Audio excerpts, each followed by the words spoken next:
आता है। तो यहाँ पे हमने देखा था एनालिसिस और इंटरप्रिटेशन किस में आता है, yes analysis and interpretation, analysis and interpretation of data come under the initial phase, planning phase या final stage of the research process. ये अपन ने कहा था डाटा कलेक्शन, ये लास्ट क्वेश्चन कल अपना हुआ था और इसका सभी ने बेटा जी आप सभी ने सबने आंसर दिया था, कौन सा, final stage of the research process, आप सभी ने आंसर दिया था। क्या दिया था? Final stage of research process, आप सभी ने यहाँ पे आंसर दिया था। नेक्स्ट क्वेश्चन आज अपना चलेगा, एक एक स्टेप्स को अच्छे से समझेंगे पहले, उसके बाद साथ साथ आपके साथ में जर्नी चलते रहेगी, एमसीक्यू के भी अपन मजे लेते रहेंगे साथ साथ, और थ्योरेटिकल भी बीच बीच में देखते रहेंगे, ताकि हमें पता रहेगा कि कौन से टॉपिक से क्या क्वेश्चन बनने वाला है, किस हिसाब से हमें आंसर देना है। सबसे पहली स्टेप्स अपने पास में थी बेटा जी, कौन सी थी? फॉर्मुलेशन, फॉर्मुलेशन रिसर्च प्रोसेस की मैंने आपसे बात की थी। किसकी बात की थी बेटा? Formulation of the research process. Formulation of the research process, ये अपन कह सकते हैं फॉर्मुलेशन ऑफ द, बेटा इसी को कह सकते हैं फॉर्मुलेशन ऑफ रिसर्च प्रॉब्लम की मैं आपको कहानी बता सकता हूं। किसकी बता सकता हूं? Formulation of the research problem की अपन बात कर सकते हैं। तो सबसे पहले बेटा identify the research problem in first step of the research process. सबसे पहले जो होता है formulation of the research process के अंदर क्या होता है कि यह देखा जाता है पहली स्टेप्स के अंदर कि हमारे पास में सबसे बड़ी प्रॉब्लम क्या है। सबसे पहले उस प्रॉब्लम के बारे में देखना, उस समस्या को देखना जिसपे हमने बेटा जी रिसर्च करनी है, उसको जो देखा जाता है उसे कहते हैं formulation of the research process कहा जाता है। जैसे कि बेटा एग्जांपल की यदि मैं आपसे बात करें तो अपने इंडिया में सबसे ज्यादा समस्या किसकी बेटा? एनीमिया। एनीमिया एक ऐसी प्रॉब्लम है जिसपे वास्तव में रिसर्च होनी चाहिए। इस पे आपने देखा होगा कि बार बार रिसर्च चलते रहते हैं, एनीमिया को कैसे रिड्यूस किया जाए अपने देश में, कैसे तो आयरन फोलिक एसिड सप्लीमेंटेशन दिए गए थे, है ना, एनीमिया प्रोफाइलैक्सिस प्रोग्राम भी चलाया गया था 1970 के अंदर। तो ये जो सभी जो बार बार चीजें क्या है बेटा, जो समस्या है एचआईवी के लिए कर लेना, कोविड के लिए कर लेना, तो सबसे पहले हमारे पास क्या है बेटा, जिस चीज को देखना है कि समस्या कौन सी है, उस प्रॉब्लम के हिसाब से क्या करना है बेटा, रिसर्च प्रोसेस को आगे बढ़ाना। नेक्स्ट अपन कह सकते हैं it is an most important step on research process. It is, ये सबसे ज्यादा, क्योंकि जब तक बेटा जी हमारे पास में कोई समस्या नहीं होगी, जब तक हमारे पास में कोई टॉपिक नहीं होगा, जब तक हमारे पास कोई पॉइंट नहीं होगा, जब तक कोई प्रॉब्लम नहीं होगी, तब तक हमें आगे के रिसर्च करने का अवसर नहीं मिलेगा। तो आपने कहना है सबसे पहले अपन क्या कहेंगे, सबसे ज्यादा इंपॉर्टेंट स्टेप्स कौन सी मानी जाती है, क्वांटिटेटिव रिसर्च की सबसे मेन स्टेप्स कौन सी होती है? तो हमने कहना है सर कौन सी होती है? Formulation of the research process होता है। कौन सा होता है? Formulation of the research process होता है। सेकंड जो स्टेप्स होती है बेटा कौन सी होती है? Determining study objective.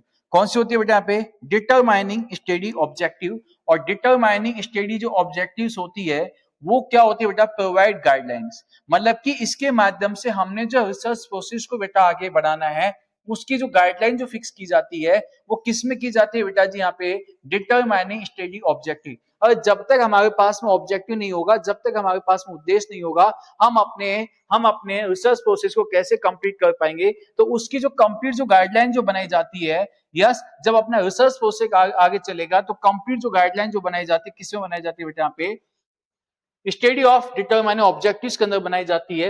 After the deciding the research problem, जैसे हमें रिसर्च प्रोसेस के अंदर रिसर्च प्रॉब्लम का पता चलता है, researcher must be list of the objective. और यहाँ पे रिसर्चर क्या करता है बेटा? अपनी एक लिस्ट बनाता है, ऑब्जेक्टिव की एक लिस्ट बनाता है, और उसके माध्यम से कंप्लीट ऑपरेशन को क्या करते हैं बेटा?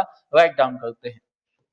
उसमें होने वाले वेरिएबल्स, उसमें होने वाले चेंजेस की भी देख लेते हैं, साथ साथ वेरिएबल्स को देख लेना, और साथ साथ जो भी हमें किस किस हिसाब से यहाँ पे स्टेप बाय स्टेप हमें रिसर्च प्रोसेस को आगे बढ़ाना है, उस कंप्लीट गाइडलाइन को क्या करते हैं बेटा? यहाँ पे रिटर्न फॉर्मेट में कंप्लीट ऑपरेशन को लिख दिया जाता है। हमारे कंप्लीट जो रिसर्च प्रोसेस को क्या कर लेते हैं बेटा? एज ए मैप के रूप में बना देते हैं, और वहां पे अपन क्या करते हैं? अपना उद्देश्य, मतलब कि हमें आगे किस हिसाब से आगे चलना है, वो कंप्लीट प्लानिंग इसमें लिखी जाती है। हमारा उद्देश्य फिक्स हो जाता है। यस, जैसे आजकल आपने भी तो अपना फिक्स किया हुआ है, यस, मुझे इतनी बजे उठना है, मुझे इतनी बजे क्लास लेनी है, यस, 5 बजे के बाद में यदि कोई क्लास होगी तो उसमें हम सीधा कह देंगे हमें समझ में नहीं आया है, नहीं है, तो सीधी सीधी बात है। तो हमने क्या किया हुआ है? अपना प्लान फिक्स किया हुआ है, हमने अपना ऑब्जेक्टिव फिक्स किया हुआ है। यस या नो? यदि किसी ने 8 बजे क्लास ली तो वो हमें समझ में नहीं आएगी, किसी ने 5 बजे के बाद ली वो हमें समझ में नहीं आएगी। तो हमने क्या किया है? अपना उद्देश्य फिक्स कर लिया है, हमें अपने रिसर्च के हिसाब से चलना है। यस नो, तो कोई भी चेंजेस आते, कोई भी वेरिएबल्स आते हैं, हम उनको क्या कर सके बेटा, कंट्रोल कर सके। तो यही जो होता है बेटा, क्या होता है, डिटरमाइनिंग स्टडी ऑब्जेक्टिव्स होता है। क्या होता है, डिटरमाइनिंग रिसर्च स्टडी ऑब्जेक्टिव्स होता है। बात समझ में आई बेटा, दोनों पॉइंट। अच्छा, ऐसा कोई है जिसको बेटा दोनों पॉइंट समझ में नहीं आए हो? स्टेप नंबर फर्स्ट के अंदर मैंने आपसे बोला है बेटा, कौन सा, सबसे पहले मैंने आपसे डिस्कस किया है फॉर्मुलेशन रिसर्च प्रोसेस की, मैंने आपसे बात की। किसकी बात की है, formulation of the research process की मैंने आपसे बात की है। सेकंड मैंने आपसे बात की बेटा किसकी, यहाँ पे डिटरमाइनिंग स्टडी ऑब्जेक्टिव की मैंने आपसे बात की। किसकी बात की है, डिटरमाइनिंग स्टडी ऑब्जेक्टिव की बात की है। सबसे पहले मैं आपको ये बताऊंगा कि इन दो पॉइंटों से आपके कौन कौन से क्वेश्चन यहाँ पे बनने वाले हैं। इन दो पॉइंटों से आपके कौन कौन से क्वेश्चन बनने वाले हैं, आइए चलते हैं आपकी एमसीक्यू की दुनिया में। सबसे पहला क्वेश्चन आपको कहता है sir, the first step in the research process is, research process के अंदर सबसे पहली स्टेप्स कौन सी है, रिसर्च प्रोसेस के अंदर सबसे पहली स्टेप कौन सी है बेटा?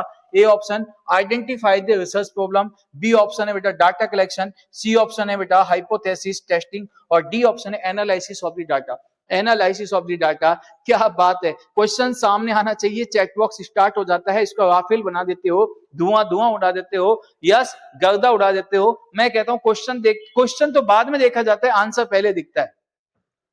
आजकल सर रिसर्च में हमारे साथ कुछ ऐसे होने लग गया है कि क्वेश्चन तो बाद में आता है, पहले हमारे पास में आंसर आ जाता है, इसका आंसर तो ये जाएगा। यस बिल्कुल सही बात है बेटा जी, आपने सही कहा कि फर्स्ट स्टेप जो होती है बेटा कौन सी होती है, सबसे पहले आइडेंटिफाई करना कि हमें हमारे सामने ऐसी कौन सी समस्या है जिस पे हमें रिसर्च करनी है।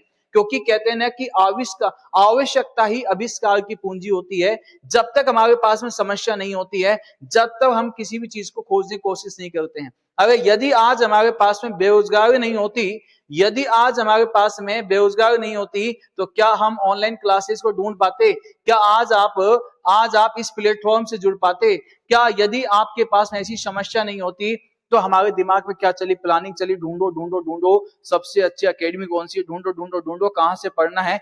दिमाग में क्या चला बेटा जी, बहुत सारी चीजें चली, और वास्तव में हम अपनी डेस्टिनेशन पे पहुंचने वाले हैं। वो गाना भी सही टाइम पे आया था, गूगल बता दे खुश रहने की दवा, वो आया था ना अभी, गूगल तू ही बता दे खुश रहने की दवा, गूगल तू ही बता दे खुश रहने की दवा, बहुत सताती है ये, बहुत सताती है ये नर्सिंग ऑफिसर बनने की सजा, बहुत सताती है। नर्सिंग ऑफिसर कैसे बन पाएंगे? नर्सिंग ऑफिसर तो बनना है नहीं? और ये तो बेटा मिलनी है, ये तो आपको मिलना ही है, गूगल से खोजने की आवश्यकता नहीं है, इसी प्लेटफॉर्म के माध्यम से आपको मिल जाएगा। सेकंड, यदि मैं आपसे क्वेश्चन कहता हूं बेटा, determining study objectives help to, determining study objective help to, सबसे पहले बेटा कहेंगे collect data, analysis result, form hypothesis, provide guideline for the conducting research, provide guideline for the conducting research, A B C D, A B C D।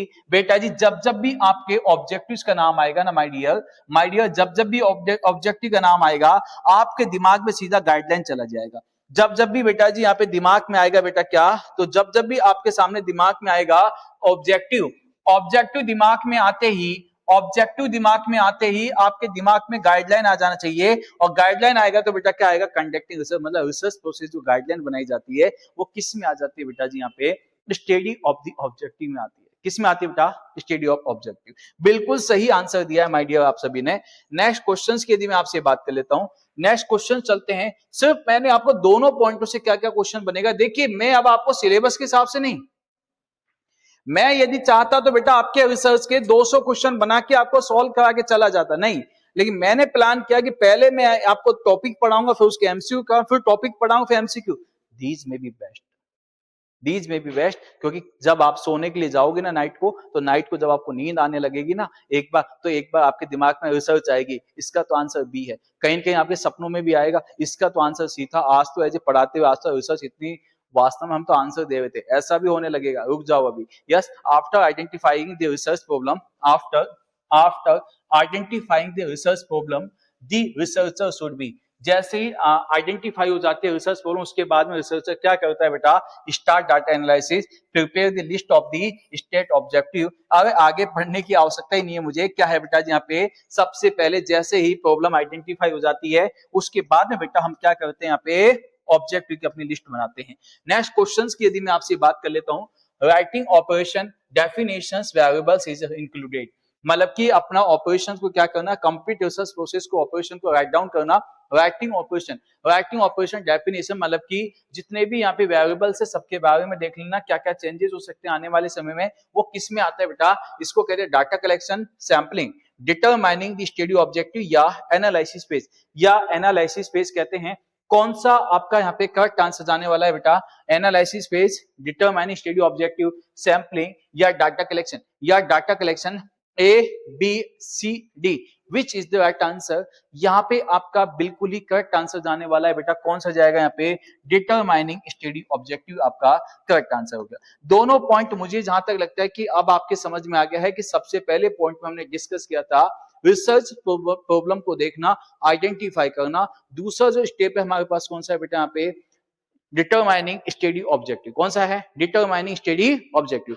तीसरा point जो आता है बेटा जी यहाँ पे कौन सा है बेटा, नेक्स्ट आता है हमारे पास में रिव्यू ऑफ लिटरेचर। देखिए बेटा इसी को ही कहते हैं, रिव्यू ऑफ लिटरेचर को कहते हैं बेटा ROL कहते हैं, क्या कहते हैं, ROL कहते हैं, रिव्यू ऑफ लिटरेचर कहा जाता है। रिव्यू ऑफ लिटरेचर को जाना जाता है बेटा key step in research process. Question पूछ जाएगा, which step of the quantitative research also known as, which step of the quantitative research also known as key step of the research process. Research process की key step के नाम से किसे जाना जाता है बेटा, तो आप में कहना है सर ROL को जानते हैं। थर्ड रिव्यू ऑफ लिटरेचर, इस ROL के माध्यम से researcher generate summary of knowledge, मतलब कि रिसर्चर क्या करता है बेटा, एक समरी यहाँ पे क्या करता है बेटा, यहाँ पे क्रिएट करता है, जनरेट करता है कंसर्न टॉपिक या प्रॉब्लम, उस प्रॉब्लम के ऊपर रिसर्चर इंक्रीज नॉलेज। और इसमें क्या किया जाता है बेटा कि रिसर्चर अपनी नॉलेज को बढ़ाता है on the study front by the review of literature. और यदि हमारे पास है, रिव्यू का मतलब क्या है, जो पहले से देखी गई चीजें उसको फिर से देखना, पहले से देखी गई चीजों को फिर से देखना, उसे रिव्यू ऑफ लिटरेचर कहते हैं।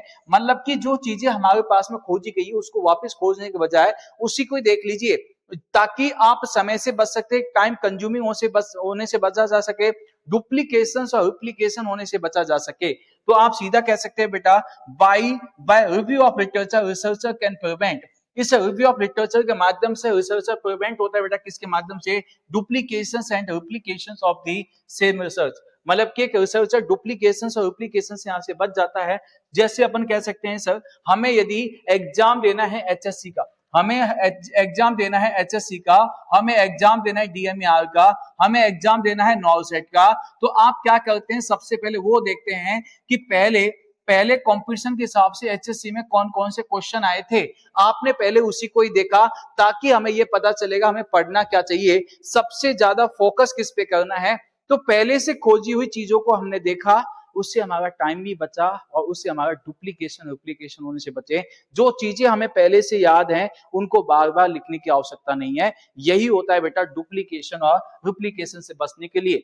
तो इसके लिए हमने सोर्सेज का जो यूज किया जाता है ROL में किस किस का करते हैं बेटा, हम बुक्स को पढ़ते हैं या रिसर्च रिपोर्ट को देखते हैं, अनपब्लिश थीसिस को देख सकते हैं, न्यूज़पेपर के माध्यम से देख सकते हैं, अदर पॉपुलर इलेक्ट्रॉनिक, जैसे आज आप लोग फोन में सर्च करके चीजों को देखते रहते हैं कि किसके बारे में हमें कितना पढ़ना है, किस हिसाब से है। ये सब के सब चीजें जो होती है बेटा वो किस में आती है, रिव्यू ऑफ लिटरेचर में आती है। किस में आती है, रिव्यू ऑफ लिटरेचर में आती है। सेकंड होता है बेटा डेवलपिंग कॉन्सेप्चुअल फ्रेमवर्क। अब बेटा जी आपका क्या हो गया, सब कुछ आपके पास रेडी है, आपके पास में आपका पढ़ने का कंटेंट भी रेडी है, अब आपके पास में आपके सब कुछ नॉलेज भी आपके पास में है। अब आपने क्या किया, अपना एक टाइम टेबल बना लिया बेटा, क्या बना लिया, टाइम टेबल बना लिया, या अब आपके पास में सब कुछ मेटेरियल रेडी है, अब आपने क्या बनानी है, बिल्डिंग बनानी है, तो आपने क्या बना लिया, उस मकान का नक्शा बनवा लिया। क्या बनवा लिया, अपने स्टडी का अकॉर्डिंग टाइम टेबल को बना लेना, नक्शा बनवा लेना मकान का। जो नक्शा जो होता है वो क्या होता है बेटा, रोड मैप का काम करता है कि आगे हमें किस हिसाब से चलना है बेटा, उसे कहते हैं कॉन्सेप्चुअल फ्रेमवर्क। कॉन्सेप्चुअल फ्रेमवर्क को जाना जाता है बेटा, it is also called conceptual model या कॉन्सेप्चुअल सिस्टम के नाम से जानते हैं।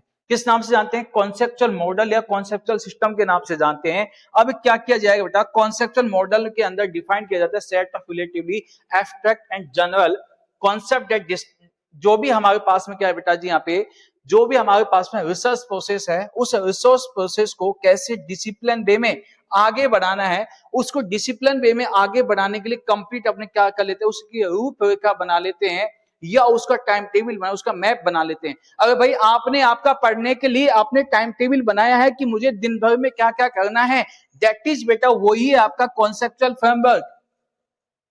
तो मैंने आपसे कहा sir a road map required to examine problem called theoretical framework, या उसे क्या कहते हैं बेटा? Conceptual framework. अपना एक रोड मैप बना लेना, मुझे दिन भर में क्या करना है, दैट इज ये तो हमारा स्टडी का है।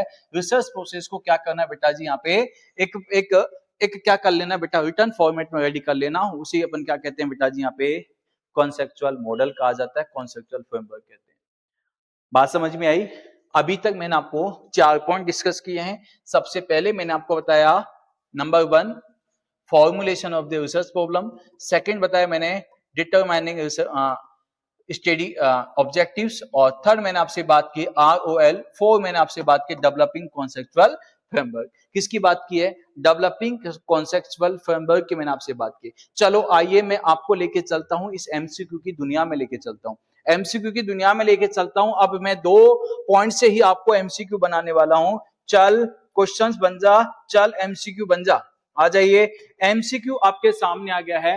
What is the main purpose of review of literature in research? सबसे पहला क्वेश्चन कहता है सर रिसर्च के अंदर ROL का मेन पर्पज क्या है? मेन पर्पज क्या है? टू कलेक्ट रो डाटा, जो रो डाटा जो होता है उसको कलेक्ट करना, समराइज एग्जिस्टिंग नॉलेज, या to perform statistical analysis, to publish research ABCD। क्या मैंने आपको ROL के अंदर बात की थी बेटा डाटा कलेक्शन की? नहीं। क्या मैंने आपसे बात की थी बेटा समराइज एग्जिस्टिंग नॉलेज की? मतलब कि क्या करना, उस टॉपिक के लिए समराइज रेडी कर लेना, एब्स्ट्रैक्ट रेडी कर लेना अपनी नॉलेज को बढ़ाने के लिए। बिल्कुल सही बात है, यही तो मैंने अभी आपको आंसर बताया था जस्ट। क्या बात है, क्या बात है। यदि बेटा जी आपको क्लास समझ में आ गई तो एक बार अपना थंब प्रेस कर देना बस, तब तो मैं मानूंगा कि वास्तव में आपको बिल्कुल बिल्कुल। अब आ जाइए बेटा next questions. Review of literature help a researcher to. एक ROL जो होती है बेटा जी यहाँ पे एक रिसर्चर के लिए कैसे हेल्प करती है? रिव्यू ऑफ लिटरेचर कैसे हेल्प करती है?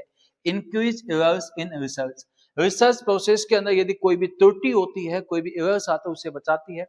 अवॉइड डुप्लीकेशंस एंड डुप्लीकेशन और रिप्लीकेशन से बचा जाता है। इग्नोर प्रीवियस स्टडीज के इग्नोरेंस से बचा जाता है। या रिड्यूस नॉलेज, इसके माध्यम से रिव्यू ऑफ लिटरेचर के माध्यम से नॉलेज को डिक्रीज किया जाता है, नॉलेज को रिड्यूस किया जाता है, नॉलेज को कम किया जाता है। ABCD which is the right answer? यहाँ पे बेटा जी आपका करेक्ट आंसर क्या होने वाला है? तो बिल्कुल मैंने आपको बताया यहाँ पे क्या किया जाएगा, इंक्रीज एरर इन रिसर्च। क्या बोला था? Increase error in research. अच्छा आप सोच रहे हैं गलत बता दिया सर, हमने बी आंसर दिया है। बेटा मैं गलत बता सकता हूं पर आप गलत नहीं बता सकते हो। बिल्कुल आपका करेक्ट आंसर है, क्या है बेटा? डुप्लीकेशन और रिप्लीकेशन से बचा जाता है। किससे बचा जाता है? यहाँ पे डुप्लीकेशन और रिप्लीकेशन से बचा जाता है बेटा। किसके माध्यम से? ROL के माध्यम से, रिव्यू ऑफ लिटरेचर के माध्यम से। नेक्स्ट क्वेश्चंस की बात कर लेते हैं, आ जाइए।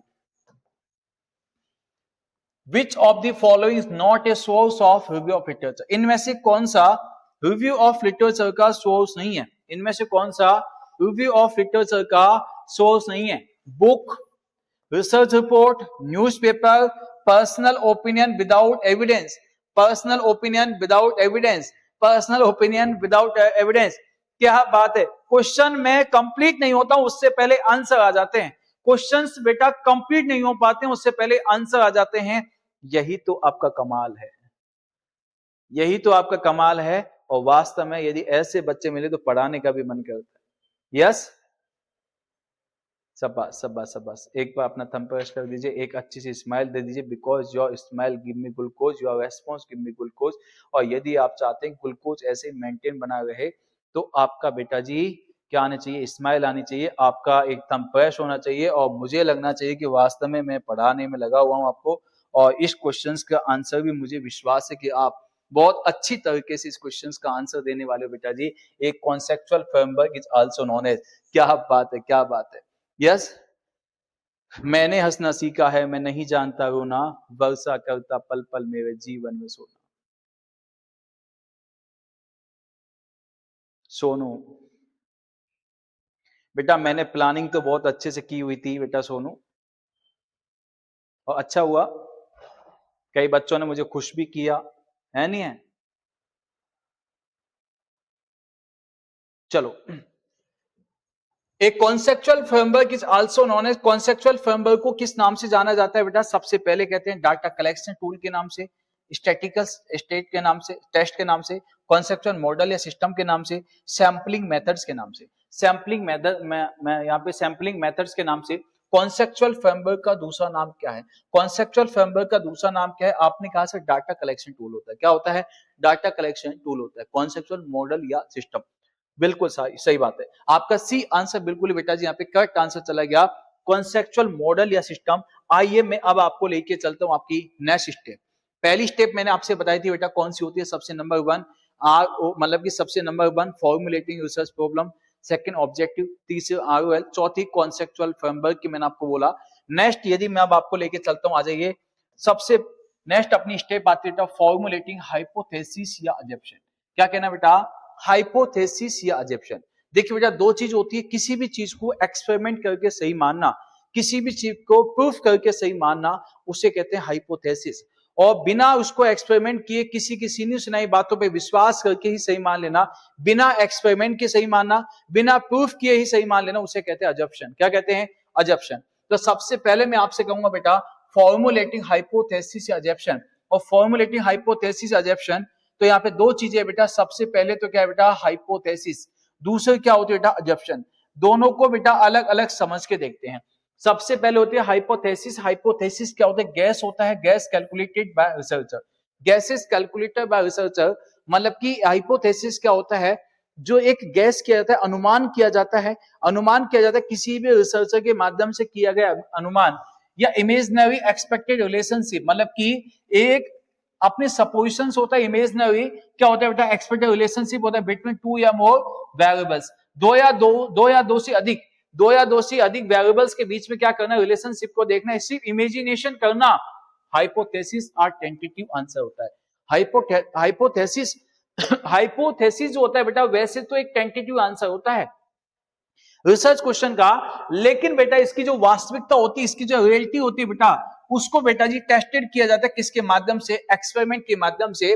जो भी हमने दो या दो से अधिक वेरिएबल्स के बीच में, हमने दो या दो से अधिक वेरिएबल्स के बीच में जो हमने इमेजिनरी जो एक्सपेक्ट किया था, अब उसको क्या करना बेटा जी यहाँ पे एक्सपेरिमेंट करके सही मानना, उसकी वास्तविकता को एक्सपेरिमेंट करके सही मानना, दैट इज बेटा जी क्या कहलाएगा यहाँ पे बेटा हाइपोथेसिस कहलाएगा। क्या कहलाएगा, हाइपोथेसिस कहलाएगा। जबकि अजम्पशन क्या होता है, बिना हमारे दिमाग में कोई भी आइडियाज आया, हमने उसी को क्या किया बेटा, बिना प्रूफ किए ही उसको क्या कर लिया बेटा, सही मान लिया, बिना प्रूफ किए ही सही मान लिया।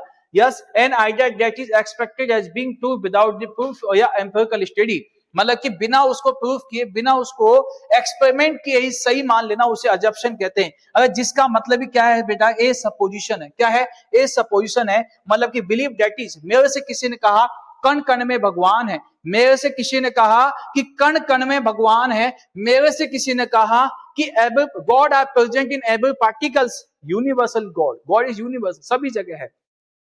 किसी ने मेरे से कह दिया, मैंने सही मान लिया, इसमें भी भगवान है, इसमें भी भगवान है, इसमें भी भगवान है, उसमें भी भगवान है, आप सब में भगवान है।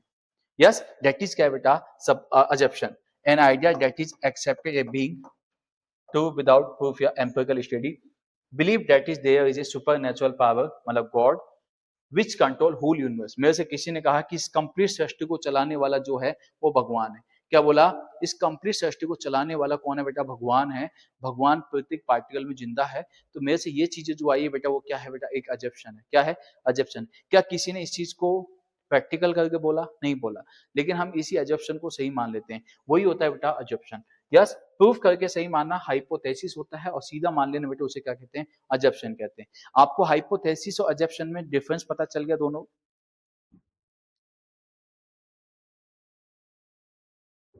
चलो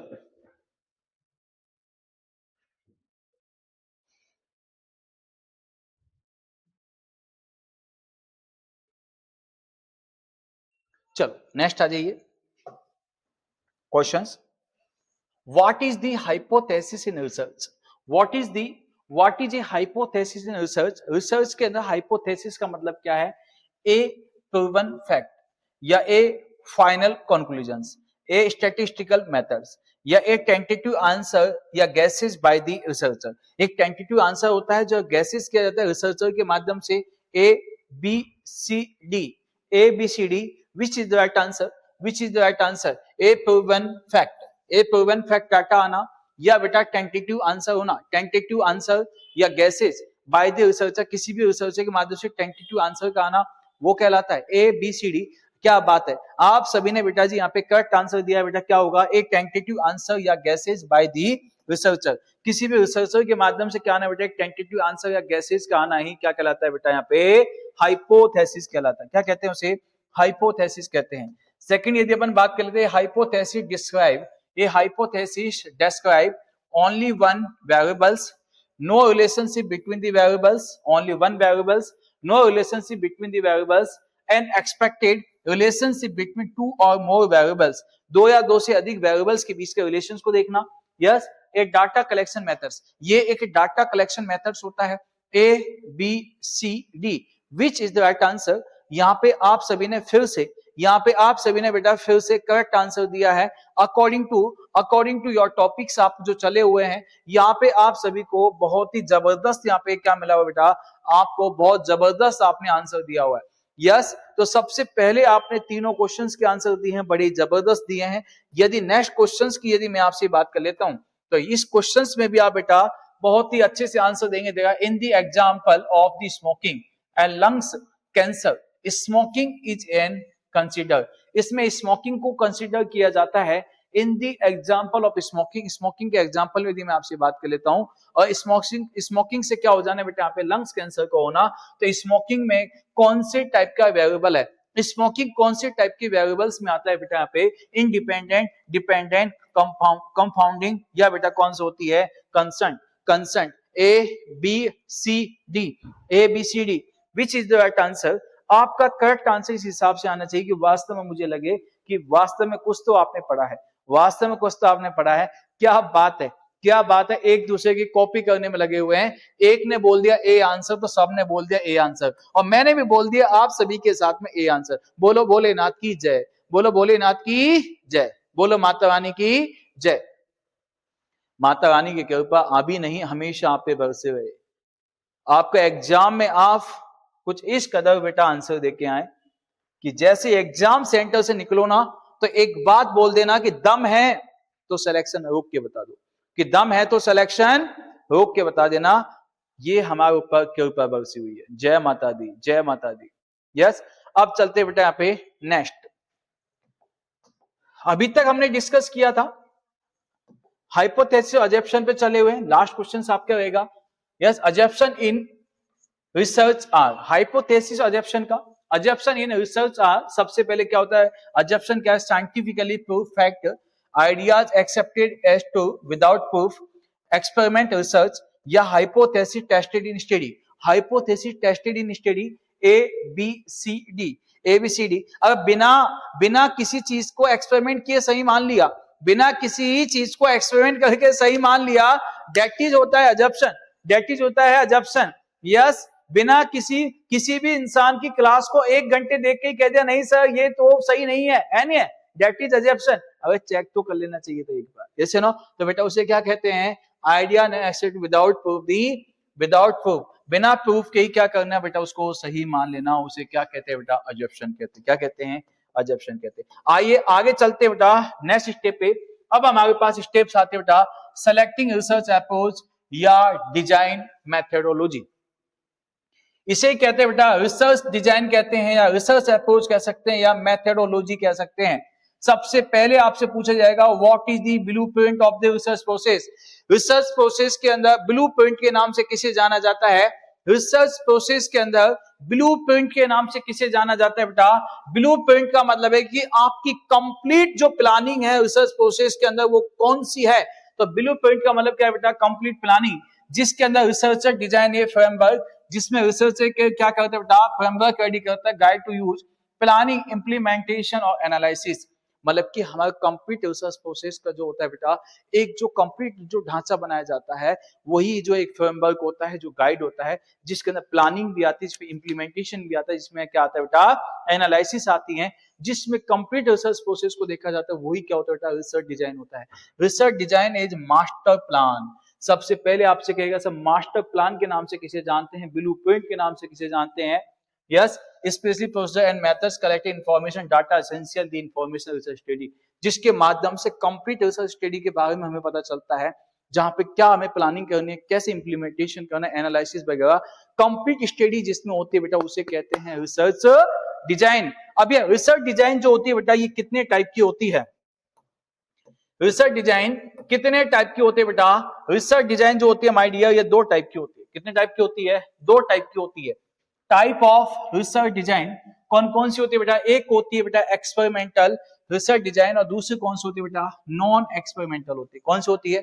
एक्सपेरिमेंटल और नॉन एक्सपेरिमेंटल होती है। एक्सपेरिमेंटल के अंदर क्या होता है? The it defined as a observation under control condition, मतलब एक ऐसा रिसर्च स्टडी जिसको अपन क्या कर सकते हैं बेटा? कंट्रोल कर सकते हैं, मैनिपुलेशन कर सकते हैं, या उसमें कोई भी रैंडमाइजेशन कर सकते हैं। यस, मैनिपुलेशन करना, कंट्रोल करना, रैंडमाइजेशन करना, वो क्या होता है बेटा? एक्सपेरिमेंटल में आता है। अब ये जो एक्सपेरिमेंटल होता है बेटा, ये कितने टाइप का होता है? ध्यान दीजिएगा, एक्सपेरिमेंटल जो होता है बेटा, यहाँ पे 3 टाइप का होता है।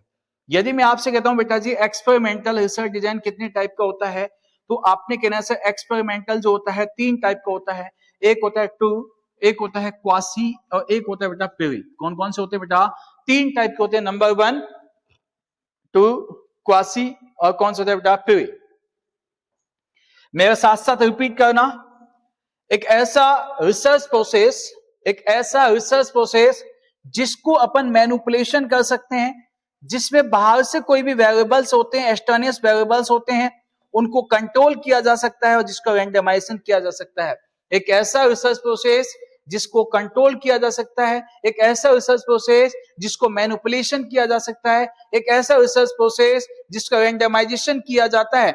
यस, तो बेटा उसे क्या कहते हैं? ट्रू एक्सपेरिमेंट कहते हैं। और जबकि बेटा लाइक एज ये जो क्वासी जो होता है वो किसके जैसे होता है? लाइक एज टू एक्सपेरिमेंटल होता है, बट इसको manipulation of the independent variables, but unlike to the experimental design there is no control and no randomisation. एक ऐसा रिसर्च प्रोसेस जिसको बेटा जी यहाँ पे क्या कर सकते हैं अपन, यहाँ पे जिसको मैनिपुलेशन तो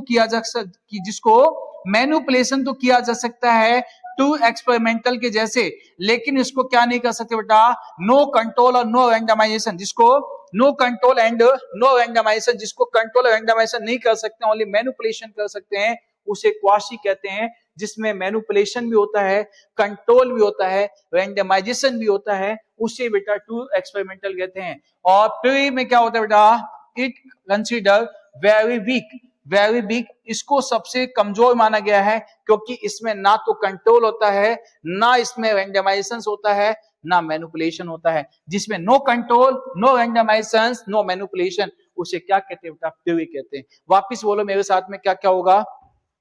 manipulation, control, randomisation. Only manipulation, no control, no randomisation, no control, no randomisation, no manipulation. तीनों जो होंगे, ये मुझे जहां तक लगता है कि बेटा आपको एक्सपेरिमेंटल वाला बड़े इजी वे में समझ में आ गया होगा। यस या नो? और यदि आया हो तो बेटा एक बार थंब प्रेस कर दीजिए, ताकि मैं आपको आगे एमसीक्यू पे लेके चल सकूं। जल्दी से मुझे बताइए, समझ आया सबको यहां तक?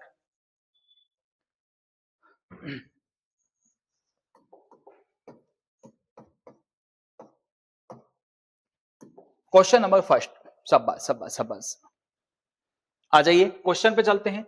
Research design is best describe, research design को सबसे बेस्ट डिस्क्राइब किया जाता है a method of data collection only, A statistical analysis tool, blueprint for the conducting a research study, a final research report, a final research report. यदि बेटा आपने topic को पढ़ा हुआ है एक बार तो आपके आंसर ऑटोमेटिकली आपके सामने आ जाएंगे, ऑटोमेटिकली आपके आंसर आ जाएंगे बेटा जी यहाँ पे। तो जल्दी से आंसर दिए, शाबाश शाबाश शाबाश शाबाश। अगर जो सुनना चाहता था वही सुना दिया और आपने तो सीधा का सीधा आपकी स्टडी का ब्लूप्रिंट दिखा दिया। क्या दिखा दिया बेटा? ब्लूप्रिंट दिखा दिया। मतलब ब्लूप्रिंट का मतलब होता है कि आपने कंप्लीट अपना रोड मैप का मतलब कि आपने बता दिया कि हमारा रिसर्च प्रोसेस जो चला हुआ है वो किस हिसाब से चला हुआ है। यस, तो बेटा इसे क्या कहते हैं? सी आंसर आपका बिल्कुल ही करेक्ट आंसर है। चलो नेक्स्ट क्वेश्चन की बात कर लेते हैं। इस क्वेश्चन को आप बड़े ही जबरदस्त वे में आंसर देने वाले हो। Research design act as a guide for, research design as a research design act as a guide for only data collection, planning, implementation, analysis of the study, publishing result or writing conclusions only. Writing conclusions only. A, B, C, D. A, B, C, D. Which is the right answer? Which is the right answer? Which is your correct answer? Shabash, shabash, shabash. मैं आप सभी के लिए एक paper बना के भेजूंगा। Research जिस दिन मेरा कंप्लीट होगा विद एमसीक्यू, फिर मैं पेपर बना के भेजूंगा आपको। कोशिश करना बेटा उस पेपर को अच्छे से देना।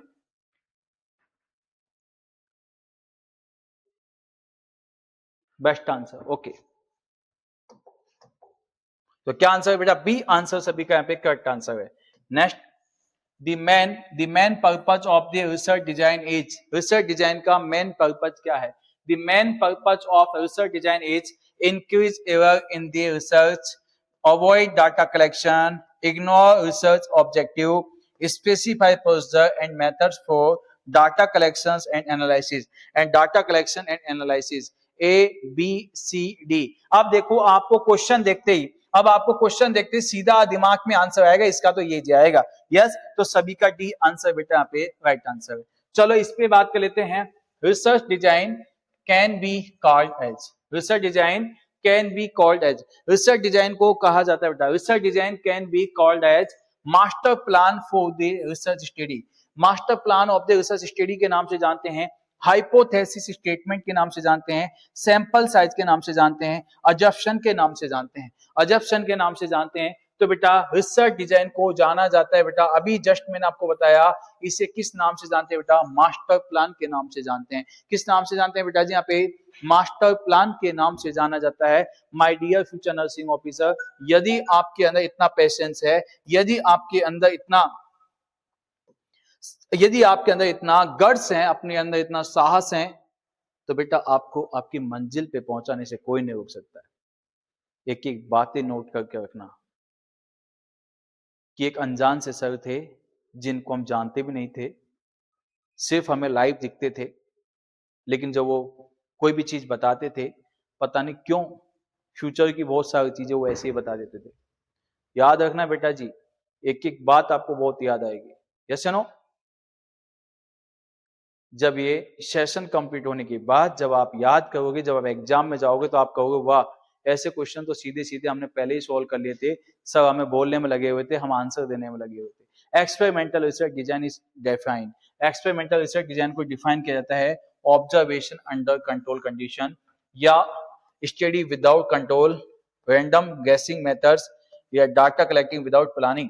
तो आपने कहना है sir observation under control condition, मतलब कि ऑब्जर्वेशन करना बेटा अंडर कंट्रोल कंडीशंस के अंदर, आपका सभी का बिल्कुल यहाँ पे राइट आंसर है।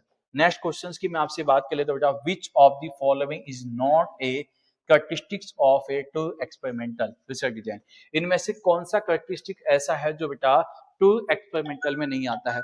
ऐसा कौन सा, इनमें से ऐसा कौन सा कैरेक्टरिस्टिक्स है, इनमें से ऐसा कौन सा कैरेक्टरिस्टिक्स है जो बेटा जी यहाँ पे ट्रू एक्सपेरिमेंटल में नहीं आता है? सबसे पहला है बेटा मैनिपुलेशन होता है, दूसरा बेटा यहाँ पे control over the external variables, randomisation, lack of control, lack of control, lack of control बेटा, तो यहाँ पे क्या होता है बेटा? कंट्रोलिंग होता है। यहाँ पे कंट्रोलिंग होता है, कंट्रोल ओवर एक्सटर्नल वेरिएबल्स होता ही है, मैनिपुलेशन भी होता है, रैंडमाइजेशन भी होता है, लेकिन क्या नहीं होता बेटा? लैक ऑफ कंट्रोल नहीं होता है, कंट्रोल इसमें होता है। यस, डी आंसर बेटा आप सभी का यहाँ पे करेक्ट आंसर है। नेक्स्ट क्वेश्चंस की बात कर लेते हैं। क्वासी एक्सपेरिमेंटल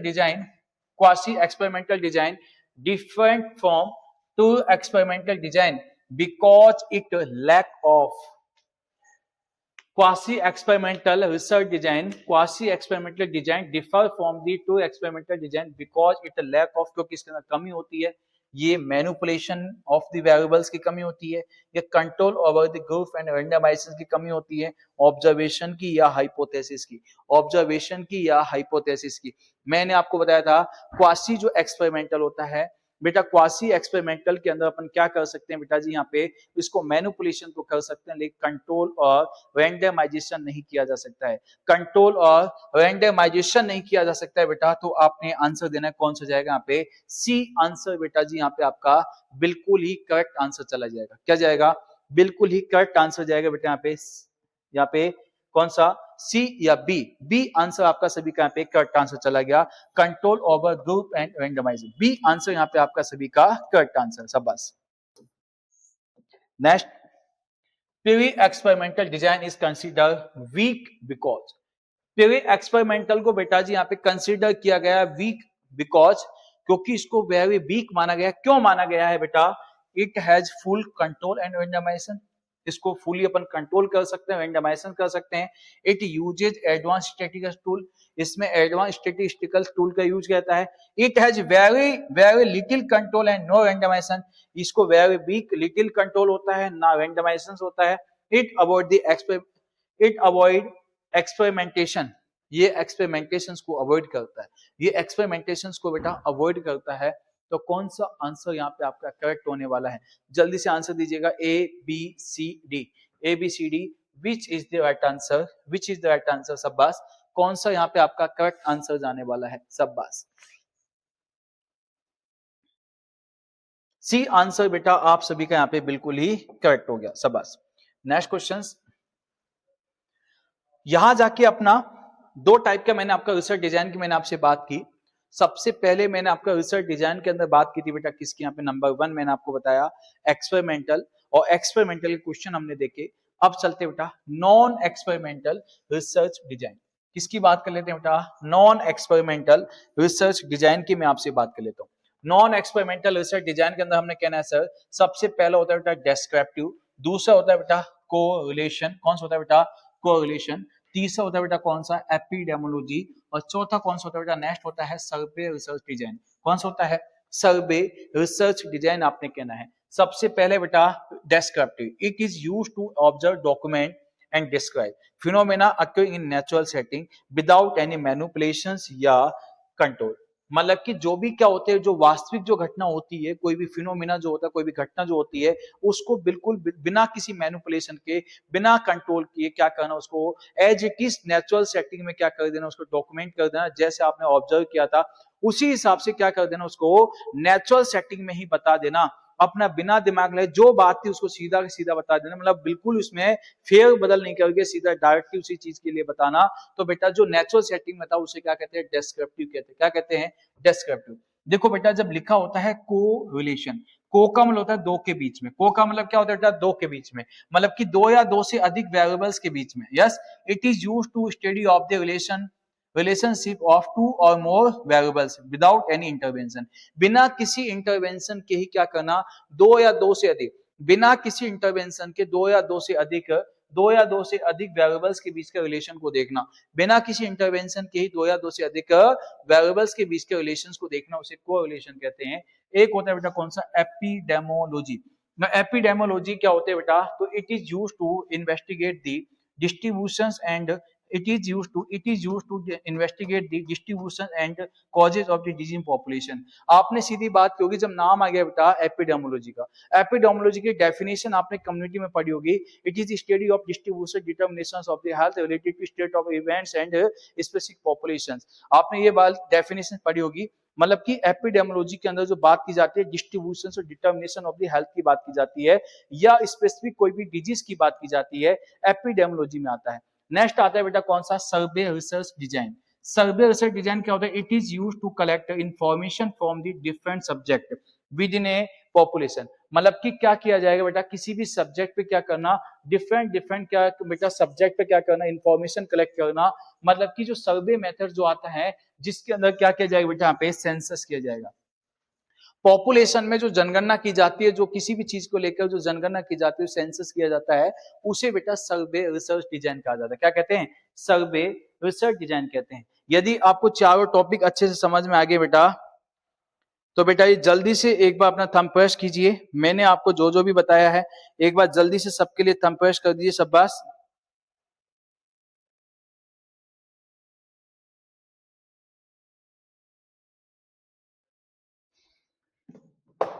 ओके, अब चलते हैं इन चारों के क्वेश्चन पे। आ जाइए, सबसे पहले क्वेश्चन देख लेते हैं number 1। Descriptive research is mainly use to, descriptive research का मेनली यूज किया जाता है, descriptive research is mainly use to test hypothesis experimental only, test hypothesis experimentally. B option कहता है observe and describe the phenomena natural setting. C option कहता है बेटा control variables strictly. D option कहता है बेटा establish causes effect relationship, establish causes effect relationship. A B C D, which is the right answer, which is the right answer. क्या बात है, क्या बात है, जल्दी से आंसर दीजिएगा बेटा यहाँ पे।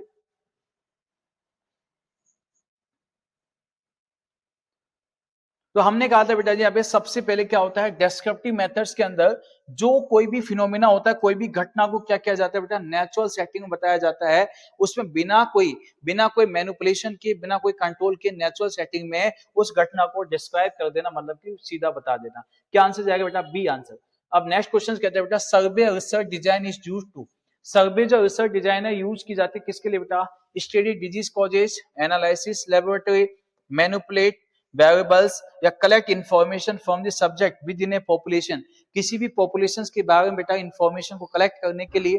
तो आपका आंसर क्या गया बेटा जी यहाँ पे, बिल्कुल बिल्कुल बिल्कुल बिल्कुल आप सभी ने बेटा बिल्कुल ही करेक्ट आंसर दिया हुआ है। डी आंसर बेटा आप सभी का यहाँ पे करेक्ट आंसर हो गया है। यस, नेक्स्ट क्वेश्चंस की बात कर लेते हैं यहाँ पे। Epidemiology, epidemiology design focus on, epidemiology design focus on. तो सबसे नंबर 1 कंडक्टिंग सर्वे, बी ऑप्शन है बेटा कौन सा, describing behaviour, study distributions and causes of disease in population, testing variables experiment, testing variables experiment. तो आप सीधा कह सकते हो सर एपिडेमोलॉजी की। देखो एपिडेमोलॉजी, यदि एपिडेमोलॉजी की बात कर लेते हैं बेटा, एपी ये 3 वर्ड से मिलकर बना होता है, epi plus demos, epi plus demos plus logos, epi plus demos plus logos 3 word से है। एपी का मतलब क्या होता है बेटा, अपॉन होता है, क्या होता है, अपॉन होता है। डेमोज का मतलब क्या होता है बेटा, पीपुल होता है। यस, लोगस का मतलब क्या होता है, स्टडी होता है। मतलब लोगों के अंदर फैलने वाली डिजीज की स्टडी करना, लोगों के अंदर फैलने वाली डिजीज की स्टडी करना बेटा, उससे क्या कहते हैं बेटा जी यहाँ पे एपिडेमोलॉजी कहते हैं। तो किसकी बात की जाती है, कॉजेज ऑफ डिजीज या डिस्ट्रीब्यूशन की बात की जाती है। नेक्स्ट आएगा बेटा correlation research studies, correlation research study के अंदर किसकी बात की जाती है, रिलेशनशिप बिटवीन 2 और मोर वेरिएबल्स विदाउट इंटरवेंशन या causes effect bye manipulation, only one variables, random sampling methods, random sampling methods, A B C D, which is the right answer। तो आपने कहने से कोरिलेशन का मतलब होता है 2 या 2 से अधिक वेरिएबल्स के बीच के रिलेशंस को देखना। यस, तो उसे बिना किसी इंटरवेंशन के, तो उसे क्या कहते हैं बेटा, कोरिलेशन रिसर्च स्टडीज कहा जाता है। नेक्स्ट चलेंगे बेटा यहाँ पे कौन सा, स्पेसिफाई दी पॉपुलेशंस। ये क्लास होगी आपके नेक्स्ट डे। कल फिर आपसे मुलाकात होती है बेटा 4 बजे। हैप्पी रहिएगा, स्वस्थ रहिएगा, मस्त रहिएगा। यदि कोई चीज समझ में नहीं आती उसको फिर से क्लास को एक बार देखने की कोशिश कीजिएगा। Thank you so much. जय हिंद, जय भारत।